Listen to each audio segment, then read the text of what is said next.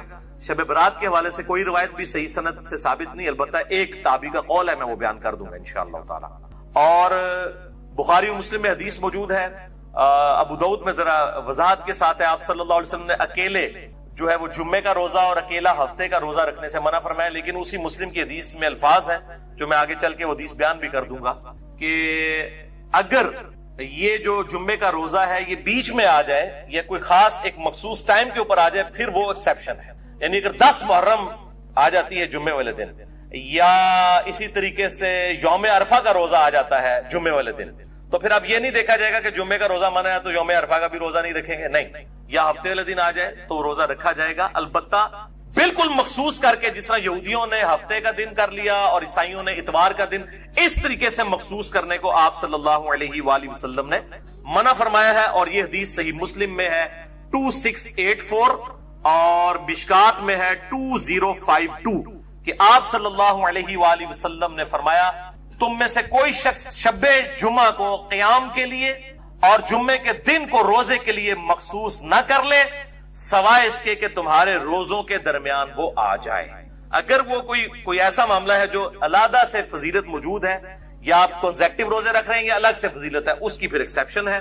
اور بیسیکلی یہود و نصارہ کی مخالفت کے لیے بات کی گئی، لیکن افسوس امت صرف جمعے کی نماز ہی پڑھتی ہے اکثر. حالانکہ آپ صلی اللہ علیہ وسلم نے کہا کہ اس طرح کے سے تم نہ بن جانا یہودیوں کی طرح عیسائیوں کی طرح، نعوذ باللہ من ذالک. تو میں پھر کلیئر کر دوں کہ یہ 15 شعبان کے روزے کی بات کر رہا ہوں، شب برات کے روزے کی بات نہیں میں کر رہا. یہ دو الگ چیزیں ہیں، ان کو بالکل مکس نہ کریں. باقی پھر بھی کسی نے روند مارنا ہے تو اس کا تو کوئی علاج نہیں. ہم صرف بات کھول کر بیان کر سکتے ہیں، اس کے بعد اگر کوئی بیچ میں سے ایسی چیزیں نکالنا شروع کر دے تو اس کا پھر کوئی علاج نہیں ہے. وہ پھر پبلک خود فیصلہ کر لیتی ہے کہ یہ کون سی بات صحیح ہو رہی ہے اور کون سی غلط. اب میرے بھائیوں 5 ضعیف الاسناد احادیث شب برات کے حوالے سے اور ایک صحیح سند کے ساتھ جو قول ہے ایک تابعی کا، میں وہ بیان کروں گا. لیکن اس کی ڈیٹیل میں جانے سے پہلے آپ ایک دفعہ درود شریف پڑھ لیجیے. اللہم صلی علی محمد وعلی آل محمد کما صلیت علی ابراہیم وعلی آل ابراہیم انک حمید مجید. اللہم بارک علی محمد وعلی آل محمد کما بارکت علی ابراہیم وعلی آل ابراہیم انک حمید مجید. 15 شعبان کی رات جسے عرف عام میں شب برات کہا جاتا ہے، چھٹکارے کی رات. حالانکہ یہ چھٹکارے کی رات دراصل حقیقت میں جو قرآن کی روح سے چھٹکارے کی رات ہے اور تقدیر کے فیصلوں کی رات ہے، وہ رمضان کے آخری عشرے کی تاک راتوں میں سے ایک رات ہے. میں انشاءاللہ اس پہ احادیث بھی بیان کر دوں. بہرحال یہ 5 احادیث پبلک میں مشہور ہیں، 5 کی 5 ضعیف ہیں. سن لیجئے. پہلی حدیث جامعہ ترمذی اور سنن ابن ماجہ سے ہے، مشکات میں ہے 1299، بڑی مشہور حدیث ہے.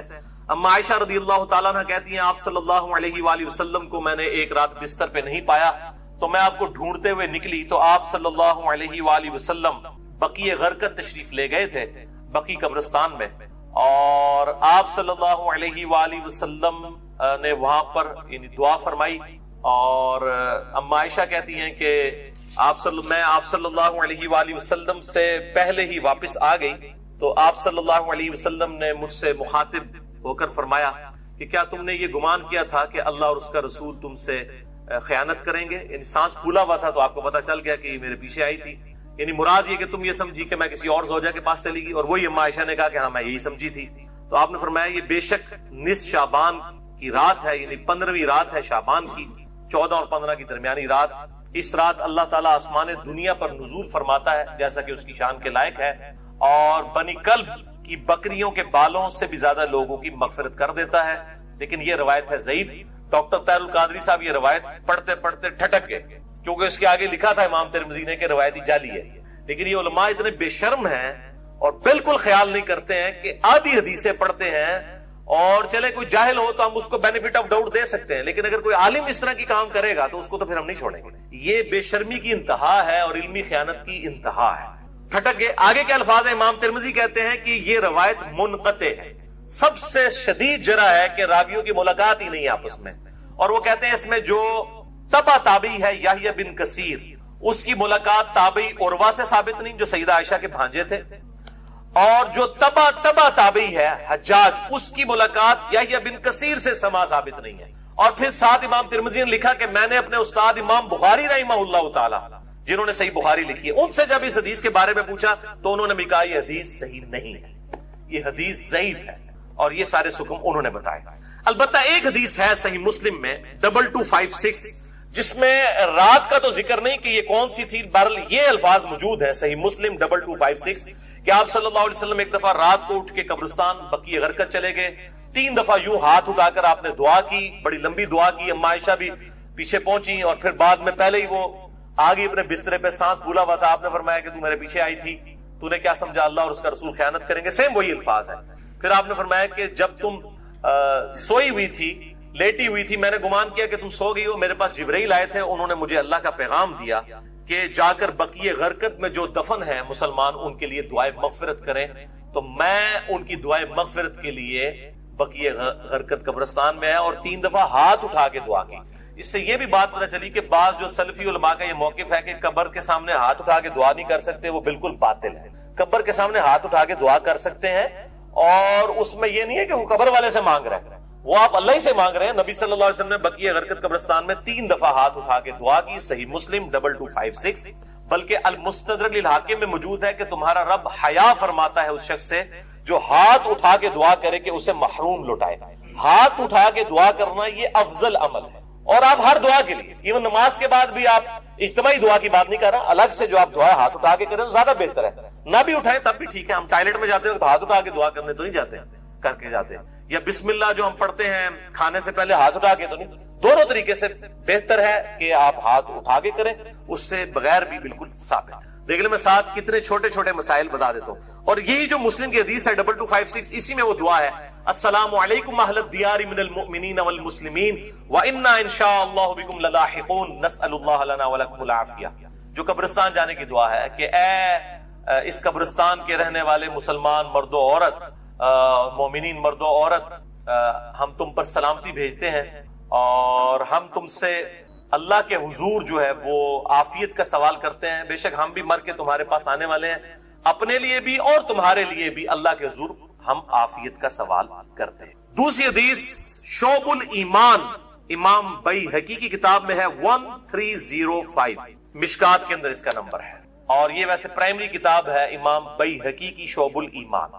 اما عائشہ کہتی ہیں کہ 15 شعبان کی رات تھی، اس کے بارے میں آپ صلی اللہ علیہ وآلہ وسلم نے فرمایا کہ 15ویں رات کو اس سال پیدا ہونے والے اور اس سال فوت ہونے والوں کے نام لکھ دیے جاتے ہیں، اسی رات اعمال اوپر چڑھتے ہیں اور لوگوں کا رزق بھی لکھ دیا جاتا ہے۔ یہ سارے فضائل قرآن کے اندر سورہ القدر سورت نمبر 97 میں تقدیر کے فیصلے کی رات اور سورہ الدخان کے اندر شب قدر کے بارے میں آئے ہیں۔ اور میرا اصول یہ ہے کہ اگر کوئی حدیث جس کو محدثین بھی ضعیف کہہ رہے ہوں اور وہ قرآن سے بھی ٹکرا رہی ہو تو اس کو ریجیکٹ کرنا بالکل آسان کام ہے۔ اس حوالے سے وہ حدیث بھی میں انشاءاللہ بعد میں بتاتا ہوں۔ تو یہ روایت بھی منقطع ہے، اس میں ابن حارث جو تابعی ہے اس کی سیدہ عائشہ سے کوئی ملاقات ثابت نہیں ہے، یہ منقطع روایت ہے. اور دوسرے طریق میں ابن کثیر العبدی ضعیف راوی ہے. البتہ جو شعبان میں اعمال اللہ کے حضور چڑھائے جاتے ہیں وہ حدیث ٹھیک ہے، سنن نسائی 2359 جو اعمال آلریڈی ڈسکس کر چکے. تیسری حدیث سنن ابن ماجہ سے ہے 1306 مشکات کے اندر اس کا نمبر ہے، اور اس حدیث کو وہ ضعیف جمع ضعیف برابر ہے حسن کا فارمولہ لگا کے شیخ البانی نے صحیح کہا ہوا ہے. اور اس میں مجھے ایک لطیفہ بھی ضمناً یاد آ گیا. آج سے کئی سال پہلے اسلام آباد میں ایک اہل حدیث عالم جو ہے وہ بریلویوں پہ گرج رہے تھے یہ بدعت ہے اس رات میں عبادت کرنا، کوئی ثابت نہیں، کوئی حدیث نہیں.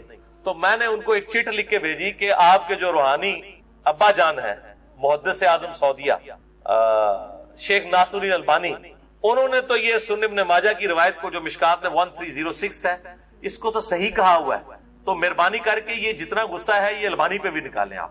تو اگر آپ کہتے ہیں اس کی اجتہادی غلطی ہے تو ان بیچاروں کو بھی اجتہادی غلطی کہہ کے چھوڑ دیں. یعنی آپ نے دوگلی پالیسی کیوں رکھی ہے؟ یا کم از کم پبلک کو بتائے تو صحیح. لے جی بے شرمی کی انتہا، اس بندے نے چٹ بھی پڑھی ہے لیکن بیان نہیں کیا. اپنے بابے سب کو پیارے ہیں، ہمارا بابا ہمیں پیارا تو وہی صاحب ہے، بابے سب کو پیارے ہیں. یہ بابوں کا فتنہ بڑا خطرناک ہے چاہے وہ کسی بھی شکل میں نکل آئے. تو یہ مجھے ضمناً بات یاد آ گئی اسی حدیث کے حوالے سے. ابو موسیٰ اشعری رضی اللہ تعالیٰ عنہ کہتے ہیں کہ نبی صلی اللہ علیہ وسلم نے فرمایا بے شک اللہ تعالیٰ شعبان کی 15ویں رات اپنے بندوں پر خصوصی توجہ فرماتا ہے اور تمام مخلوق کو بخش دیتا ہے سوائے نمبر 1 مشرک کے اور نمبر 2 کینہ رکھنے والے کے.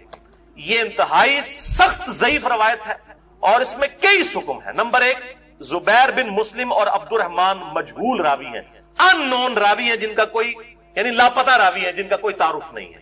دوسرا ابن لہیہ اور ولید بن مسلم، یہ دونوں مدلس ہیں اور ان سے روایت کر رہے ہیں اور سما کی تصریح کوئی نہیں. اور شیخ زبیر صاحب نے مشکات 1306 کے فٹ نوٹ پہ لکھا کہ اس کی جو سند ہے یہ ظلمات میں ڈوبی ہوئی، یعنی کسی صورت یہ حسن درجے تک نہیں پہنچتی ہے. یہ تو ضعیف میں بھی سخت ترین ضعیف روایت ہے. اور اس میں پھر اب وہ 11,000 وولٹ والی روایت یہاں پہ بیان کر دوں جو کہتے ہیں ہم صحیح اور ضعیف کا فرق نہیں کرتے، اور میری مجبوری ہے اس کے بغیر یہ دماغ میں ڈرل نہیں ہوتا یہ روایت میں بیان نہ کروں. مشکات میں ہے 4902 مسند احمد اور امام بخاری کی الادب المفرد کے حوالے سے. امام بخاری کی بھی ساری حدیثیں صحیح نہیں ہیں، صرف صحیح بخاری کی روایتیں صحیح ہیں. الادب المفرد میں یہ ضعیف روایت ہے. اور اگر ہم ڈاکٹر طارق قاضی صاحب کہتے ہیں ہم امام حنیفہ کے مقلد ہیں، آپ بخاری کے مقلد ہیں، اگر ہم بخاری کے مقلد ہوتے اس روایت کو صحیح مانیں. مشکات میں 4902 ہے کہ جو شخص اپنے جہلی نسب پر فخر کرے تو اس کو پھر تم کہو کہ تم اپنے جہلی نسب پہ فخر کرتے ہو، اسے کہو کہ اپنے باپ کی شرمگاہ کاٹ کے اپنے منہ میں رکھ لے، نعوذ باللہ من ذالک. اور یہ بات اس سے کنایے سے نہ کرو، ڈائریکٹ کرو. اتنی بےہودہ بات آپ صلی اللہ علیہ وسلم کبھی کہہ سکتے؟ وَإِنَّكَ لَعَلَىٰ خُلُقٍ عَظِيمٍ، اخلاق کے بلند ترین درجے پہ فائز. اور بخاری اور مسلم کی حدیث کہ آپ صلی اللہ علیہ وآلہ وسلم میں کنواری لڑکیوں سے زیادہ شرم و حیا تھی، وہ اس قسم کی بات کر سکتے تھے؟ اس میں بھی یہی حکم ہے. اس میں حسن بصری مدلس ہیں اور ان سے روایت کر رہے ہیں، اور صحیح مسلم کے مقدمے میں موجود ہے کہ مدلس کی ان والی روایت سما کی تصریح کے بغیر ضعیف ہوگی. مسئلہ نمبر 36 میرا سن لیں، ضعیف الاسناد اور من گھڑت احادیث کے فتنے کا تحقیقی جائزہ جسے شوق ہو. تو یہ میں نے الزامی جواب پھکی کے طور پہ یہ اینٹی وانم دیا تھا یہ والی روایت. چوتھی حدیث مسند احمد سے ہے، مشکات میں ہے 1307 عبداللہ ابن عمر بن عاص، سیم الفاظ ہیں وہی کہ 15ویں رات کو سب کی مغفرت ہو جاتی ہے، لیکن اس میں الفاظ ہیں سوائے خودکشی کرنے والے کے اور کینہ رکھنے والے کے. لیکن اس میں ابن لہیہ جو ہیں وہ مدلس، اس میں تو نہیں ہے، ویسے وہ مدلس راوی ہیں لیکن اس میں ان کی روایت اختلاط کے بعد کی ہے، یعنی جب ان کا حافظہ بگڑ گیا تھا. یہ امام حاکم نے المستدرک الحاکم میں کئی روایتوں کو بخاری مسلم کی شرط پہ صحیح کہا ہے، اور بات بھی صحیح ہے کہ بخاری اور مسلم کے راویوں سے وہ حدیثیں ہیں، لیکن ان میں کئی راوی ایسے ہیں، کئی صحابہ بھی ایسے ہیں کہ وفات سے پہلے وہ اپنی حدیثوں کو مکس کر جاتے تھے، حافظہ کمزور پڑ گیا. تو اگر راوی ثقہ ہو بعد میں اس کا حافظہ بگڑ جائے تو اس کے حافظہ بگڑنے سے پہلی والی روایتیں جو ہوں گی وہ صحیح ہوں گی، بعد والی ضعیف ہوں گی. یہ بعد والی ہے کیوں؟ جو راوی ان سے یہ روایت بیان کر رہا ہے اس کی ملاقات ان کا حافظہ بگڑنے کے بعد ہوئی ہے، وہ پہلے کا راوی نہیں ہے. اسی وجہ سے امام حاکم کی کئی روایتیں جن کو وہ بخاری اور مسلم کی شرط پہ صحیح کہتے ہیں وہ ضعیف ہو جاتی ہیں. یہ میں آپ کو ٹیکنیکل پوائنٹ بتا رہا ہوں. وہ حضرت آدم کی توبہ قبول ہونے والا جو واقعہ ہے نبی صلی اللہ علیہ وآلہ وسلم کے وسیلے سے، مسئلہ نمبر 43 میں بھی میں نے بتایا، وہ روایت جو ہے وہ امام حاکم نے تو بخاری مسلم کی شرط پہ صحیح کہا ہے لیکن وہ روایت تو ضعیف ہے اور سخت ضعیف روایت ہے.